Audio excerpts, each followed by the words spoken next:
Shalom Bapak Ibu, saudara-saudari kekasih di dalam nama Tuhan. Sekali lagi, Shalom.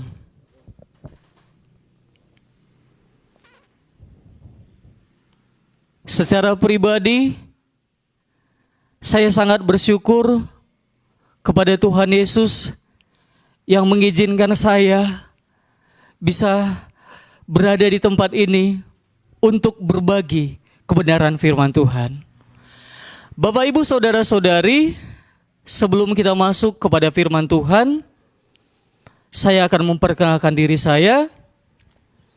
Nama saya Sentosa Tarigan. Saya lahir baru pada tanggal 15 Februari tahun 2000.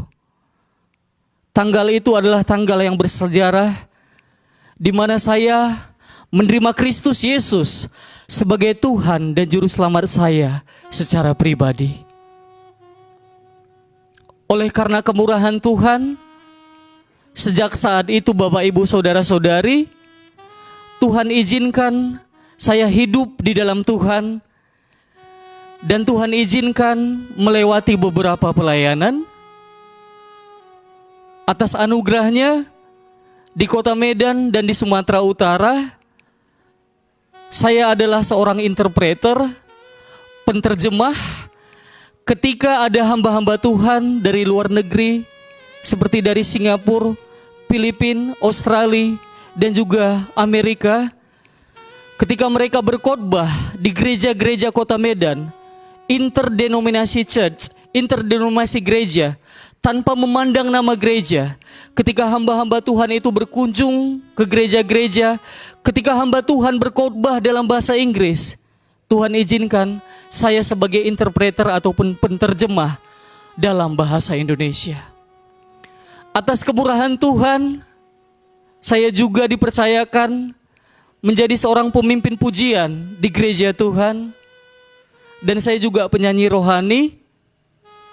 Itu semua saya katakan bukan kuat, bukan gagah saya, tapi saya katakan benar-benar dari hati saya. Itu semua adalah anugerah Tuhan.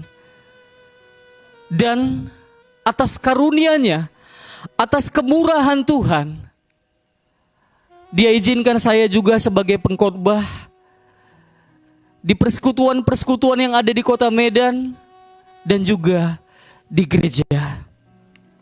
Bapak Ibu Saudara-saudari, kita tahu bahwasanya Tuhan itu hidup, Tuhan itu berkuasa, dan Dia mau bekerja, dan Dia mau berkolaborasi dengan kita, karena kita adalah anak-anak yang sangat dikasihinya. Bapak Ibu Saudara-saudari, selain saya melayani, saat ini saya juga aktif di salah satu yayasan perguruan terbaik di Kota Medan, yaitu Global Prima National Plus School. Atas kemurahan Tuhan, Tuhan izinkan saya menjadi seorang public relation dan manajer marketing di sekolah tersebut. Dan Tuhan bekerja dengan luar biasa. Bapak Ibu Saudara-saudari, dikarenakan saya sampai sekarang juga bergerak di dalam pendidikan, saya mau katakan kepada kita, malam hari ini ketika firman Tuhan disampaikan, maka dimanapun kita berada, kasih kebenaran firman Tuhan dan kuasanya akan bekerja bagi kita yang percaya kepada Tuhan Yesus Kristus. Mari kita buka kebenaran firman Tuhan, dan mari kita buka sama-sama hati kita untuk menyambut kasih-Nya, untuk menyambut kuasa-Nya, karena firman-Nya adalah ya dan amin.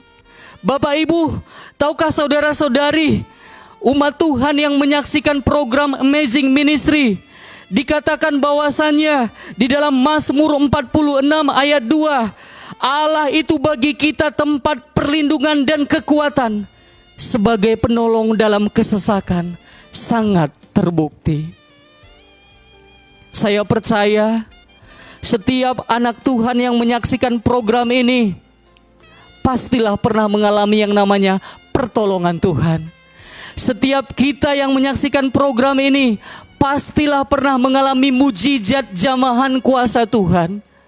Bapak Ibu, sekitar 3 tahun yang lalu Bapak Ibu, saya dipercayakan untuk mengurus field trip Bapak Ibu untuk anak-anak sekolah. Pada saat itu Bapak Ibu, saya bekerja sama dengan sekolah yang baru juga Bapak Ibu. Saya dipercayakan untuk memimpin field trip. Dan pada saat itu saya punya relasi di mana kerabat saya ini memiliki usaha transportasi bus Bapak Ibu. Jadi saya telepon orang yang bersangkutan Bapak Ibu, dan kemudian sudah fix pada hari tertentu anak-anak yang akan field trip di salah satu tempat wisata Kota Medan akan pergi Bapak Ibu. Tentu saja anak-anak didik kami sangat excited untuk pergi Bapak Ibu. Tentu saja mereka sudah menantikan apa yang sudah direncanakan. Pada saat itu saya katakan kepada pemilik transportasi tersebut, "Ibu, ingat ya Bu, hari ini nanti kita akan jadi field trip. Siapkan busnya." Saya kasih alamat ya Bapak Ibu. Dikarenakan saya ada beberapa kegiatan Bapak Ibu, sampailah kepada hari H. Kemudian saya cepat datang ke tempat saya bertugas. Dan pada saat itu Bapak Ibu, saya telepon rekan saya tersebut. Yang membuat saya semakin deg-degan Bapak Ibu, ternyata handphonenya tidak aktif Bapak Ibu. Saya panik, bagaimana ini? Waktunya sekitar 1 jam lagi anak-anak harus berangkat. Anak-anak sudah mulai pada berdatangan Bapak Ibu. Dan kemudian saya telepon.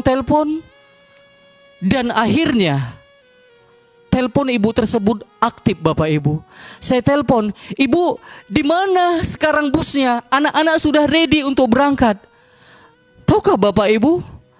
Ibu itu berkata, "Pak Sentosa, hari ini yang namanya field trip tersebut Pak Sentosa." "Iya Ibu, di mana busnya?" "Aduh Bu, Pak Sentosa, saya lupa. Saya kira bukan hari ini, saya kira besok." "Aduh Ibu, hari ini Ibu," saya katakan.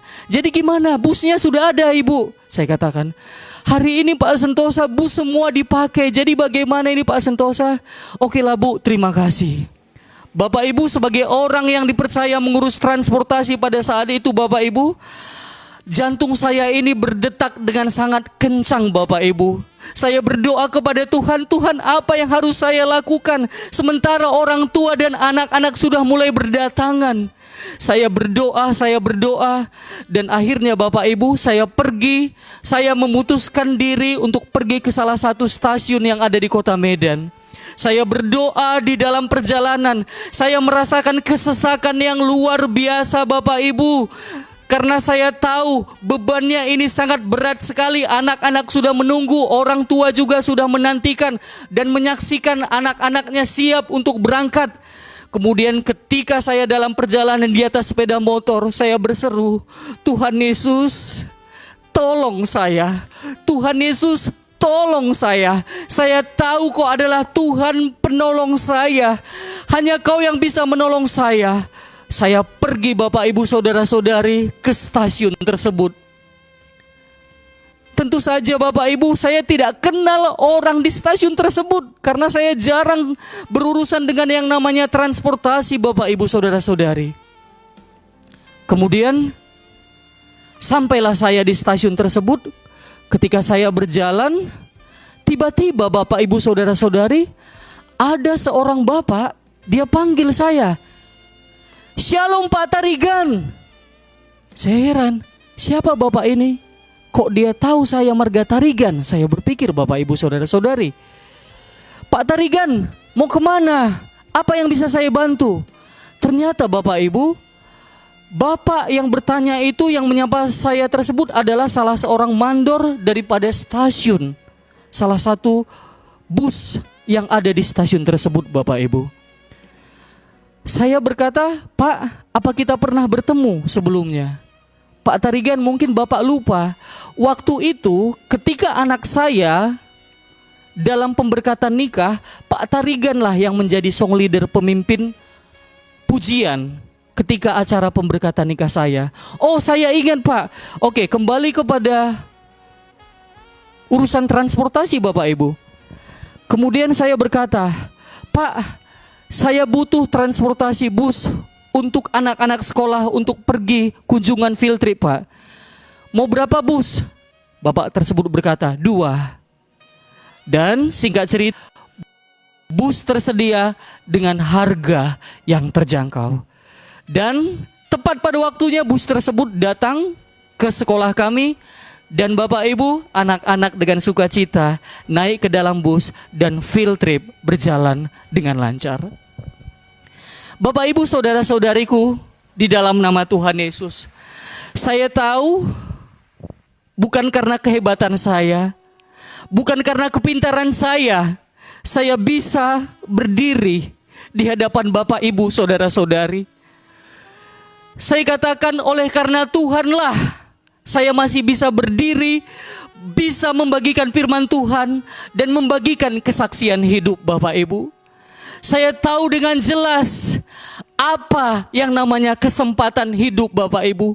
Dalam proses perjalanan saya banyak sekali tantangan dan saya juga pernah mengalami penyakit Bapak Ibu. Atas izin Tuhan, saya sembuh di dalam kasih karunia-Nya.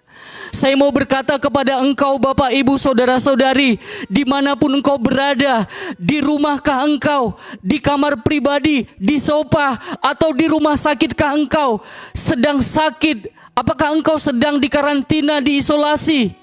Saya mau berkata, di dalam Kristus Yesus, hadiratnya ada di tempat ini, firman-Nya luar biasa bagi engkau. Saya mau berkata, segala sesuatu seperti Roma 8 ayat 28 berkata, segala sesuatu bekerja untuk mendatangkan kebaikan bagi kita orang yang percaya dan mengasihi Dia. Amin Bapak Ibu.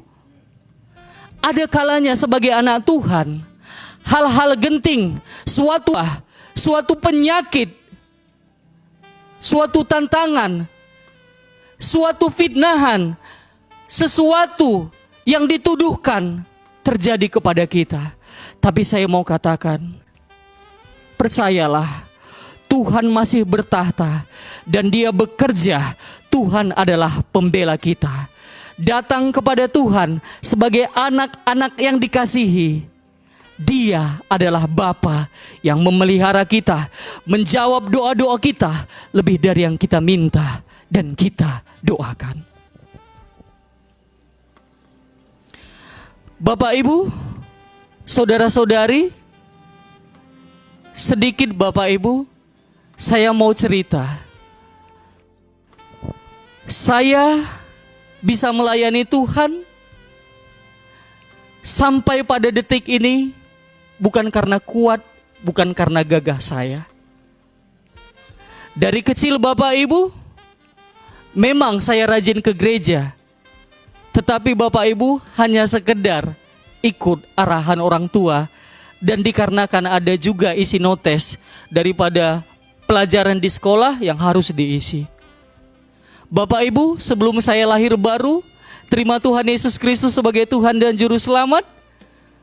Mungkin kelihatannya saya baik, tapi saya punya satu karakter.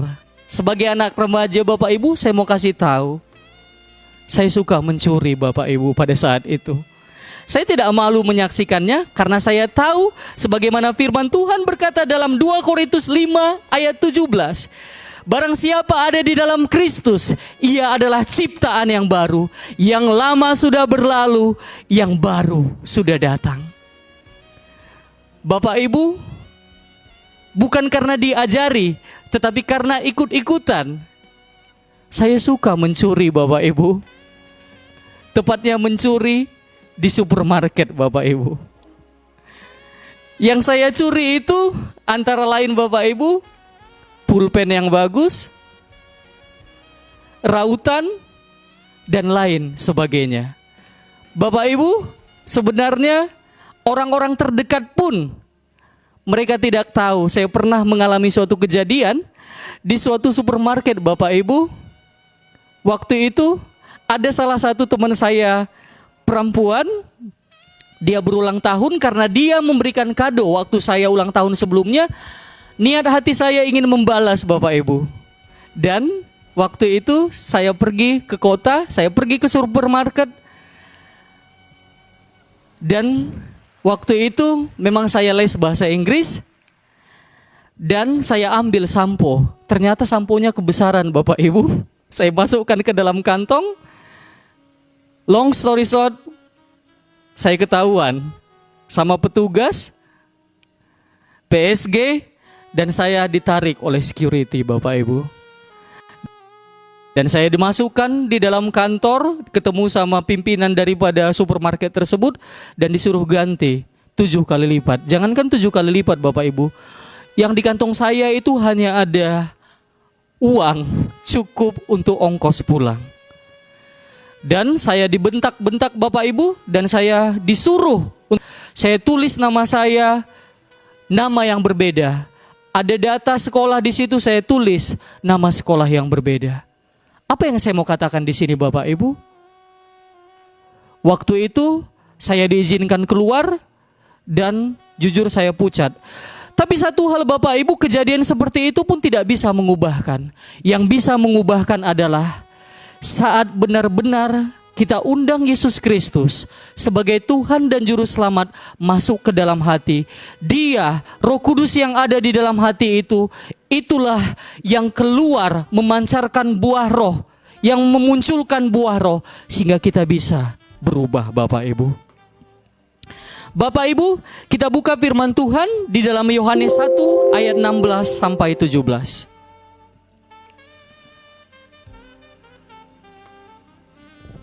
Yohanes 1 ayat 16 sampai 17 saya akan bacakan kepada kita semua. Karena dari kepenuhannya kita semua telah menerima kasih karunia demi kasih karunia. Sebab hukum Taurat diberikan oleh Musa, tetapi kasih karunia dan kebenaran datang oleh Yesus Kristus. Saya ulang sekali lagi. Sebab hukum Taurat diberikan oleh Musa, tetapi kasih karunia dan kebenaran datang oleh Yesus Kristus. Bapak Ibu, saudara-saudari, malam hari ini saya akan berbicara tentang yang dikasihi. Bapak Ibu, singkat Bapak Ibu, ketika kita berbicara zaman hukum Taurat dan zaman kasih karunia Bapak Ibu, di zaman hukum Taurat, sebelum hukum Taurat diturunkan, di dalam proses perjalanannya, ketika waktu itu Tuhan mau menyatakan dirinya Bapak Ibu, Tuhan menyatakan dirinya kepada Musa. Itu tepatnya ada di Keluaran 3 ayat 4 sampai 5 Bapak Ibu. Ketika Musa melihat semak yang terbakar Bapak Ibu, melihat semak-semak yang terbakar, ada suara yang berkata, Musa, janganlah datang dekat. Janganlah datang dekat-dekat. Tanggalkanlah kasutmu dari kakimu, sebab tempat di mana engkau berdiri itu adalah tanah yang kudus. Bapak Ibu, di zaman perjanjian lama ada batasan yang jelas antara Tuhan yang kudus dengan manusia. Tahukah Bapak Ibu, Allah itu adalah kudus. Namanya adalah Jehovah Mekadesh. Tempatnya adalah di tempat yang maha kudus, di surga yang kekal. Setitik noda dosa pun tidak bisa ada di surga. Setiap orang yang berdosa tidak layak datang kepada Dia.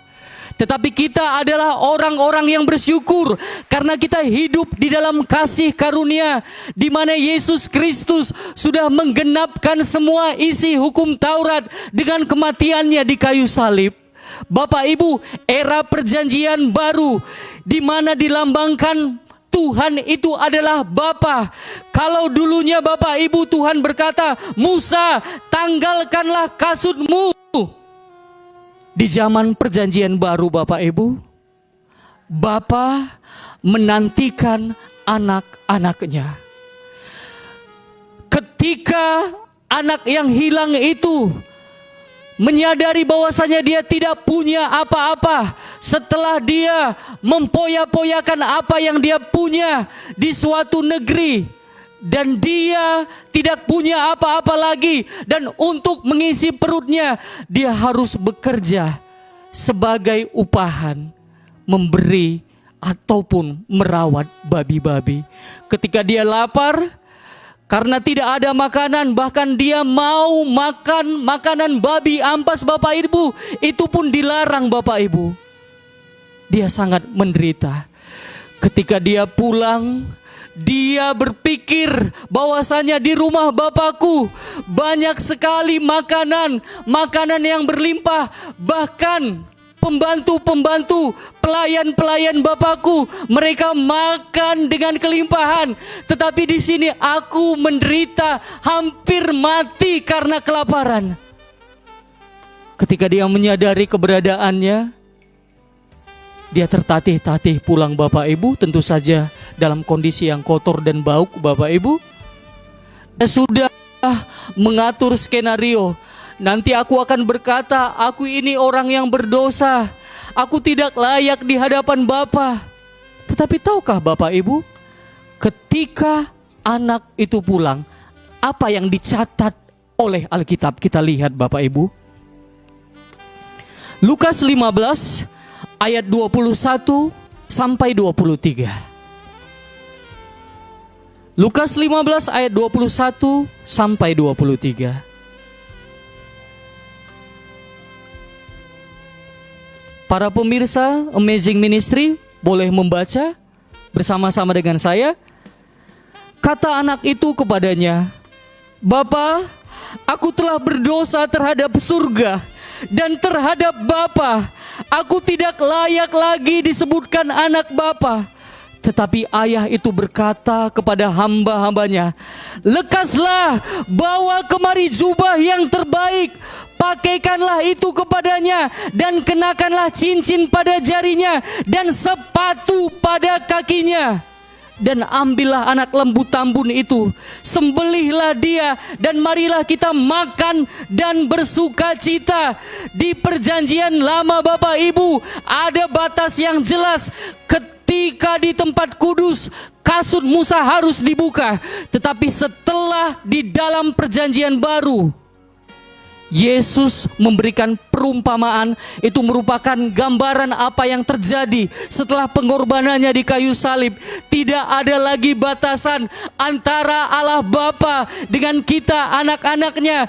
Ketika engkau datang kepada Tuhan, apapun keadaanmu, tangannya terbuka, dia berlari, dia merangkul engkau. Dia akan memberikan kasut, sepatu yang baru, bukan hanya itu saja, cincin. Dan dia mau semua orang bersuka cita karena anak-anaknya yang hilang telah kembali. Bapak Ibu, saudara-saudari, mungkin engkau adalah anak Tuhan yang hampir tidak percaya lagi kepada Tuhan. Suatu ketika saya sakit Bapak Ibu, dan saya opname Bapak Ibu. Saya seorang hamba Tuhan. Saya menyampaikan kebenaran Tuhan kepada banyak orang, baik secara live ataupun melalui handphone Bapak Ibu. Tapi sampai kepada suatu titik saya sakit. Saya berdoa bagi orang sakit, oleh anugerah Tuhan orang sakit sembuh. Suatu ketika Bapak Ibu, atas kemurahan Tuhan, saya berdoa kepada Tuhan Bapak Ibu ketika saya masih kuliah. Ketepatan waktu itu saya tinggal di Padang Bulan, dan airport, bandara Polonia itu masih beroperasi sebelum Kuala Namu. Jadi kalau di daerah Simpang Kuala itu Bapak Ibu, ketika pesawat itu mau turun Bapak Ibu, itu cukup dekat di daerah Simpang Kuala. Ketika saya melihat ada anak-anak Tuhan, anak-anak remaja datang dari luar negeri ke gereja kami tempat beribadah pada saat itu, ataupun dari Singapura, mereka bersaksi di atas pentas karena waktu itu saya aktif pelayanan pemuda-pemudi. Saya bilang ketika mereka bersaksi menyaksikan kebaikan Tuhan kepada orang-orang umat Tuhan di kota Medan, khususnya di gereja kami, saya berdoa kepada Tuhan, Tuhan, roh yang ada di dalam mereka, Yesus yang ada di hati pemuda-pemudi yang melayani di depan itu juga adalah roh yang sama ada di dalamku. Tuhan, aku berdoa bukan orang-orang luar negeri itu saja Tuhan yang kau pakai memberkati orang Indonesia. Aku percaya Tuhan, oleh karena kemurahan-Mu, karena kau sangat mengasihiku, aku akan menceritakan kebaikan-Mu ke bangsa-bangsa Tuhan. Aku akan naik pesawat Tuhan. Tahukah Bapak Ibu, ketika kita menjadi orang percaya, ada tertulis dalam kitab Amsal, hidup mati dikuasai oleh lidah. Siapa suka menggemakannya akan memakan buahnya. Ada kuasa dalam perkataan. Bukankah Allah pencipta langit dan bumi, setelah kita menerima Kristus Yesus sebagai Tuhan dan Juru Selamat, Roh-Nya membuat kita berseru, ya Aba dan Bapa? Tuhan adalah Bapa kita. Allah adalah Bapa kita. Ketika Dia menjadikan langit dan bumi, Dia tidak menggambar Bapak Ibu. Dia hanya berkata-kata. Berfirmanlah Allah, jadilah cakrawala, maka cakrawala jadi. Begitu juga sebagaimana Bapa, kita juga memiliki kuasa yang sama. Jadi Bapak Ibu, ketika pesawat itu lewat di atas rumah kami, ketepatan waktu itu rumah kami lantai 3, saya suka saat teduh pagi-pagi berdoa dan membaca firman di lantai paling atas, itu terbuka ke langit.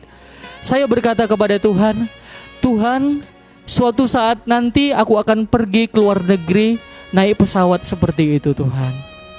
Oleh kemurahan-Mu Bapa, di dalam nama Yesus.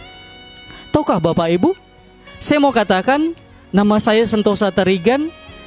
Saya berasal dari keluarga yang sangat sederhana. Orang tua saya dari dulu bahkan sampai sekarang adalah petani di daerah Langkat, tepatnya di Namotrasi. Waktu saya masa pendidikan, bapak saya sudah meninggal dipanggil Tuhan. Saya bersyukur ketika bapak saya meninggal, dia sudah terima Kristus Yesus sebagai Tuhan dan Juru Selamatnya. Bapak saya tidak akan datang lagi kepada saya. Tapi sama seperti Daud, ketika dia tahu anak yang dia doakan, bayi yang lahir daripada perjinahannya dengan Betseba, meninggal dunia. Sebelum anak tersebut meninggal waktu dia sakit, dia berdoa, dia berpuasa. Dia menaruh debu, dia sebagaimana yang biasa dilakukan orang Israel pada saat itu. Tetapi Tuhan berkata lain, anak tersebut meninggal dunia. Ketika dia tahu anak tersebut meninggal dunia, dia mandi, dia menyegarkan diri, dia berurap, dia pergi ke rumah Tuhan. Setelah dia pulang dari rumah Tuhan, dia minta kepada orang-orang pelayan di istana menyiapkan makanan. Anak itu tidak bisa datang kepadaku lagi, tetapi aku yang akan datang kepada dia. Bapak Ibu, saya percaya ada di antara kita, engkau adalah orang-orang yang sampai sekarang pun masih merasa sedih dikarenakan ditinggalkan oleh anggota keluargamu ataupun orang-orang yang kau cintai. Datang kepada Tuhan Yesus, orang-orang yang kau cintai sepanjang dia di dalam Tuhan. Kelak kita akan bertemu nanti di Firdaus ya Tuhan. Bapak Ibu, kembali kepada perkataan iman tersebut. Saya tamat kuliah. Dan ternyata Bapak Ibu, setiap doa yang kita naikkan, Tuhan itu menjawab doa kita lebih dari yang kita minta dan kita doakan. Kami berasal dari keluarga yang sangat sederhana. Kakak-kakak saya dikarenakan kondisi ekonomi, mereka menjadi TKI, bekerja di luar negeri. Dan singkat cerita, salah satu kakak saya menikah dengan orang Chinese di Malaysia. Dan waktu itu kakak punya anak, dan ulang tahun pertama saya, ibu saya yang saya panggil Nande dalam bahasa Karo, dan juga kakak diterbangkan ke Johor Bahru, tak jauh dari Singapura. Saya tinggal di sana kurang lebih 1 bulan Bapak Ibu. Dan atas izin Tuhan, Tuhan buka jalan, Tuhan pertemukan saya dengan hamba-hamba Tuhan dari beberapa gereja, bukan hanya di Johor Bahru, tetapi dari Kuala Lumpur, dari Malaka, dan dari tempat-tempat yang lain. Saya diundang untuk berbagi firman Tuhan, menyaksikan kebaikan Tuhan kepada segala bangsa yang ada di Malaysia. Dan satu cerita Bapak Ibu yang saya sangat ingat sampai sekarang, bisa jadi orang tersebut juga menonton acara ini karena dia yang ditolong Tuhan juga berteman di Facebook, dan di Facebook saya posting acara Amazing Ministry ini.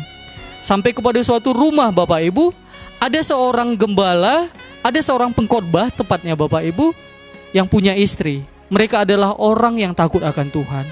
Tapi Bapak Ibu, tahukah Bapak Ibu, sesuatu terjadi kepada istrinya. Istrinya kena sakit kanker otak Bapak Ibu. Dan dikarenakan kemoterapi Bapak Ibu, rambut ibu itu harus pakai wig ataupun rambut palsu Bapak Ibu, saudara-saudari kekasih di dalam nama Tuhan Yesus. Dan saya sampai kepada keluarga itu. Saya bingung Bapak Ibu, di Kuala Lumpur, saya heran kok tiap malam ada acara.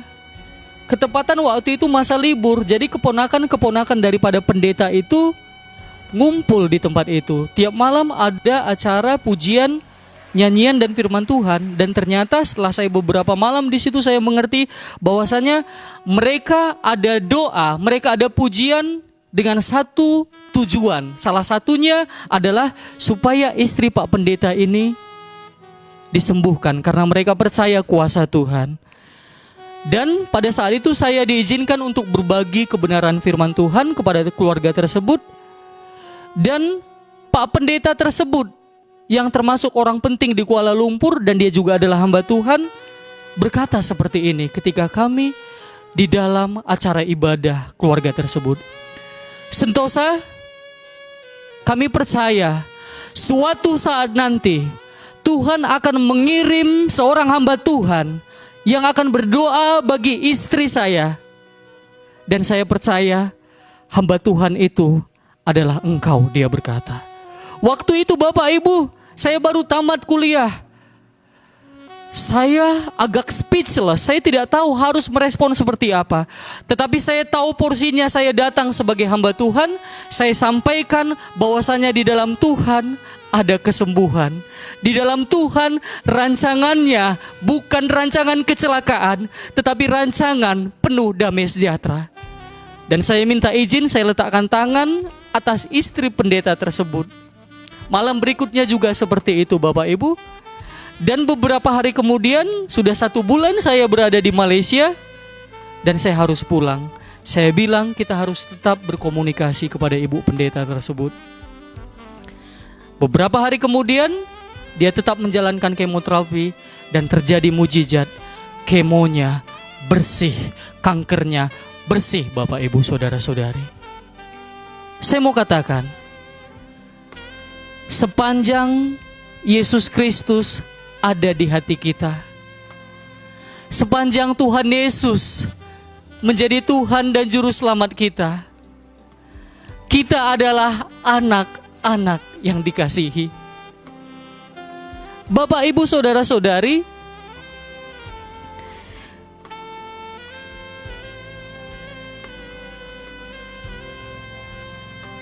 kita tahu bahwasannya kita hidup di dalam kasih karunia Bapak Ibu. Kita hidup di dalam Tuhan Yesus, di mana kita tahu Tuhan Yesus datang untuk pendamaian bagi dosa-dosa kita dengan Bapa. Kita akan buka firman Tuhan. Matius 3 ayat 16 sampai 17. Matius 3 ayat 16 sampai 17 saya akan bacakan. Sesudah dibaptis, Yesus segera keluar dari air, dan pada waktu itu juga langit terbuka, dan ia melihat Roh Allah seperti burung merpati turun ke atasnya. Lalu terdengarlah suara dari surga yang mengatakan, "Inilah anakku yang kukasihi, kepadanya lah aku berkenan." Bapa berkata, "Inilah anakku yang kukasihi, kepadanya lah aku berkenan." Bapak Ibu, kita tahu bahwasannya di dalam Kristus,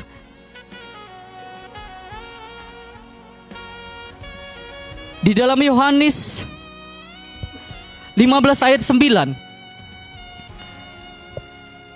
seperti Bapa telah mengasihi aku, demikian juga aku telah mengasihi kamu. Dan di ayat yang lain dikatakan di dalam Efesus 1 ayat 5 sampai 6, dikatakan dalam kasih ia telah menentukan kita dari semua oleh Yesus Kristus untuk menjadi anak-anaknya. Saya mau berkata Bapak Ibu, di dalam Tuhan engkau adalah anak-anak yang dikasihi. Bapak Ibu, kita mau lihat ketika Yesus setelah dibaptis, suara berkata, "Inilah anakku yang kukasihi, kepadanya lah aku berkenan." Dan kemudian di perikop berikutnya Bapak Ibu, di Matius 4, waktu itu Yesus dicobai di padang gurun ketika dia berpuasa 40 hari 40 malam Bapak Ibu. Lalu datanglah si pencoba itu dan berkata kepadanya, "Jika engkau anak Allah, perintahkanlah supaya batu-batu ini menjadi roti." Dan juga Bapak Ibu, di dalam Matius 4 itu dikatakan ada juga, "Jika engkau anak Allah, jatuhkanlah dirimu ke bawah, sebab ada tertulis mengenai engkau, ia akan memerintahkan malaikat-malaikatnya, dan mereka akan menatang engkau di atas tangannya, supaya kakimu jangan terantuk kepada batu." Bapak Ibu, sadarilah ketika engkau percaya kepada Tuhan Yesus, ketika engkau ada di dalam Tuhan, engkau adalah anak yang dikasihi. Menyadari bahwasanya kita adalah anak yang dikasihi adalah hal yang luar biasa Bapak Ibu.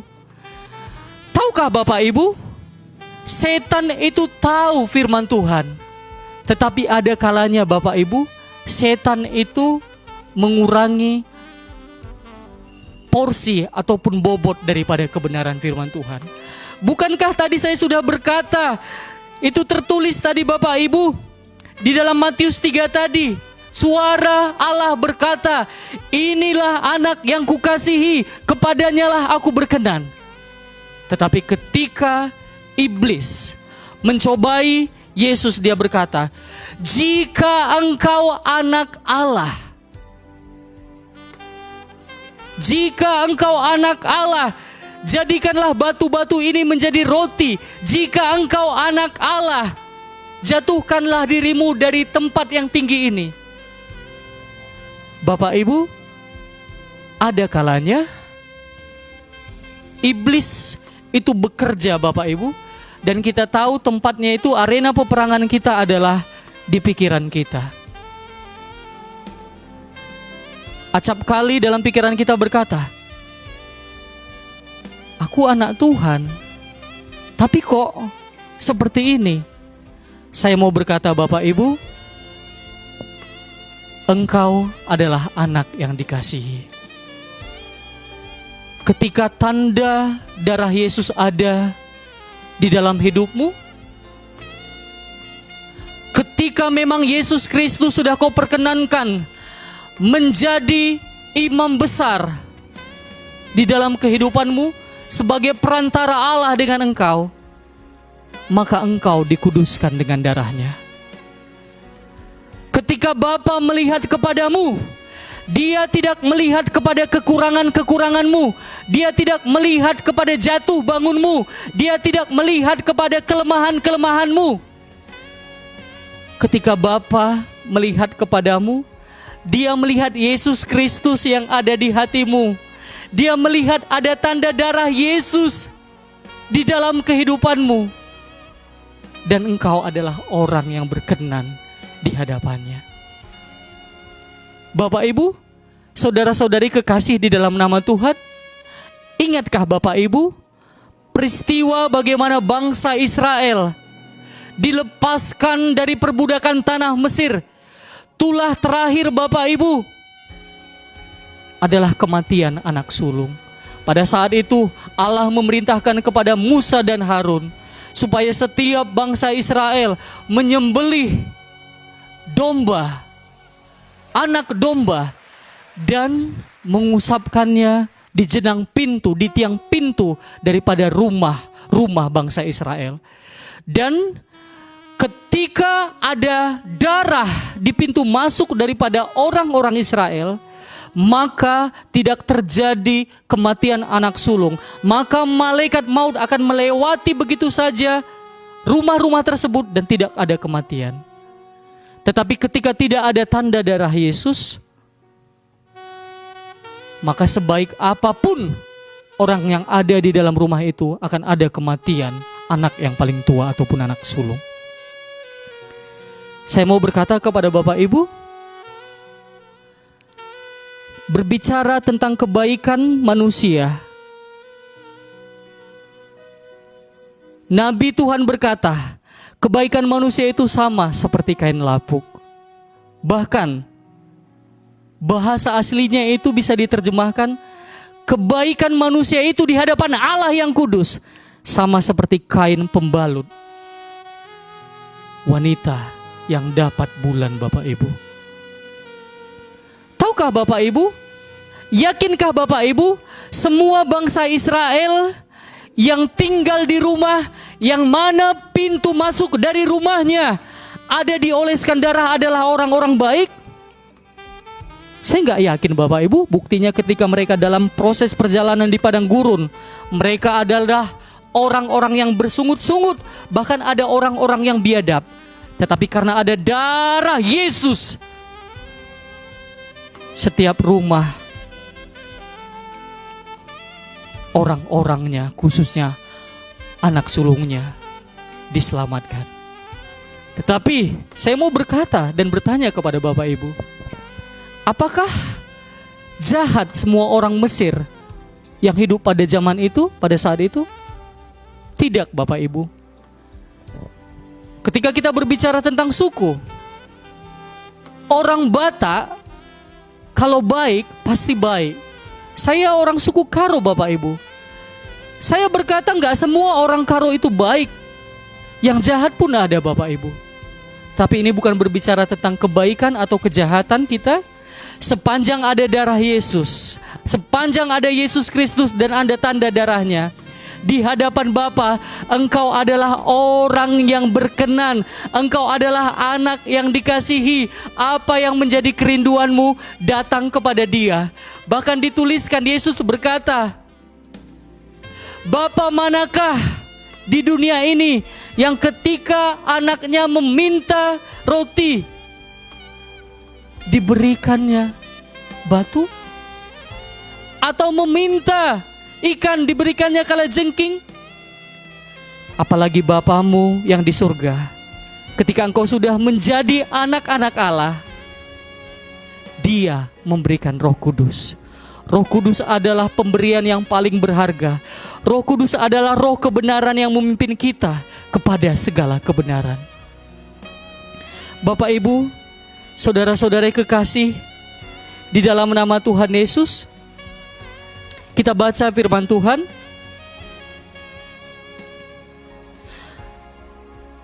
Matius 17 ayat 2 sampai yang ke-8. Matius 17 ayat 2 sampai yang ke-8.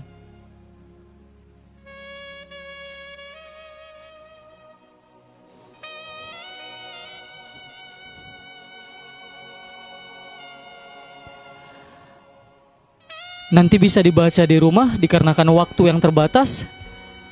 Ini berbicara tentang Tuhan Yesus yang dipermuliakan di atas gunung. Waktu itu Tuhan Yesus beserta dengan ketiga muridnya, Petrus, Yakobus, dan Yohanes. Pada waktu itu Yesus sedang berdoa dan murid-muridnya tertidur. Ketika mereka terjaga dari tidurnya, mereka melihat Yesus berubah rupa dengan kemuliaan surga. Alkitab menuliskan cahaya yang benar-benar luar biasa, pakaiannya putih, bahkan tidak ada pencuci yang bisa memutihkan seperti pakaiannya. Dan waktu itu mereka sedang melihat Yesus berbicara dengan Musa dan juga Elia. Dan pada saat itu Petrus dikarenakan takjubnya, dia berkata, "Guru, betapa bahagianya kami berada di tempat ini. Biarlah kami mendirikan 3 kemah, 1 untuk Musa, 1 untuk Elia, dan 1 untuk engkau." Tiba-tiba Bapak Ibu, awan turun Bapak Ibu, dan ada suara audible yang berkata, "Inilah anakku yang kupilih, inilah anakku yang kukasihi, dengarkanlah dia." Waktu itu Bapak Ibu, Petrus berpikir di dalam ketidakmengertiannya, dia berkata, "Kami akan mendirikan 3 kemah, untuk Musa, Elia, dan untukmu guru, untuk Yesus." Langsung Bapak Ibu, apa yang terjadi? Bapa dari surga langsung mengkoreksi dia. "Inilah anak yang kupilih, dengarkanlah dia." Jadi Bapak Ibu, ketika kita kupas lebih lanjut Bapak Ibu, Musa adalah gambaran perwakilan daripada hukum Taurat yang basically berkata, ketika kau mau melakukan ini, kau akan mendapatkan yang ini. Ketika kau mau berkenan kepada Tuhan, kau harus melakukan ini. Dan Elia adalah mewakili nabi-nabi pada saat itu, nabi di Israel, untuk memulihkan hukum Taurat. Petrus mau menyetarakan, membuat label yang sama antara Musa, Elia, dan Yesus. Saya mau berkata, kita bersyukur hidup di dalam kasih karunia. Kita memiliki hidup yang kekal, insurance salvation, kepastian keselamatan yang kuat. Ketika kita meninggal dunia pada waktunya, oleh karena kemurahan Tuhan, kita akan sampai ke Firdaus dan kita akan menghuni kerajaan surga. Itu semua oleh karena kasih karunia Tuhan. Yang saya mau katakan Bapak Ibu, bukan tuntutan-tuntutan apa yang kau lakukan, bukan apa kata orang, tapi dengarkanlah Yesus. Ayat terakhir Bapak Ibu, di dalam Yohanes 2 ayat 5, itu berbicara tentang mujizat pertama yang dilakukan Tuhan Yesus Kristus, yaitu di pernikahan, pesta pernikahan Kana di Galilea Bapak Ibu. Waktu itu Bapak Ibu, banyak orang yang datang dan persediaan anggur habis Bapak Ibu, saudara-saudari. Dan ibu Yesus mendekati Yesus. Yesus berkata, "Ibu, apakah yang kau kendaki? Saatku belum tiba." Sang ibu, yaitu Maria, berkata kepada pelayan-pelayan, dan Yesus mendengar. Kita baca ayatnya. Yohanes 2 ayat 5. "Apa yang dikatakan kepadamu, perbuatlah itu. Sekali lagi, apa yang dikatakan kepadamu, perbuatlah itu. Apa yang dikatakan Yesus kepadamu, saudara-saudariku, perbuatlah itu. Yesus berkata, atas dasar kebenaran firman Tuhan, di dalam 2 Korintus 5 ayat 21, engkau adalah kebenaran Allah di dalam Kristus Yesus. Di hadapan Allah engkau adalah orang benar. Ketika Dia melihat engkau, Dia bukan melihat engkau sebagai orang pendosa, orang yang terikat terhadap kegelapan, orang yang jatuh bangun di dalam keterikatan pornografi atau seks. Ketika Yesus ada di dalam engkau, Bapa melihatmu sebagai orang merdeka. Datang kepada Yesus, pandang kepada Yesus, dengarkan kepada Yesus. Kasih karunia-Nya akan membebaskan engkau dari sekarang sampai selama-lamanya. Di masa pandemik ini bukan masa yang sulit, tapi saya mau katakan, di dalam Tuhan Yesus ada pengharapan. Berdoa, dengarkan apa katanya, lakukan. Di dalam Dia engkau akan tampil sebagai pemenang, bahkan lebih daripada pemenang. Saya mau pastikan kepada pemirsa Amazing Ministry, ketika engkau belum yakin bahwasannya Yesus itu ada di hatimu, mari kita berdoa.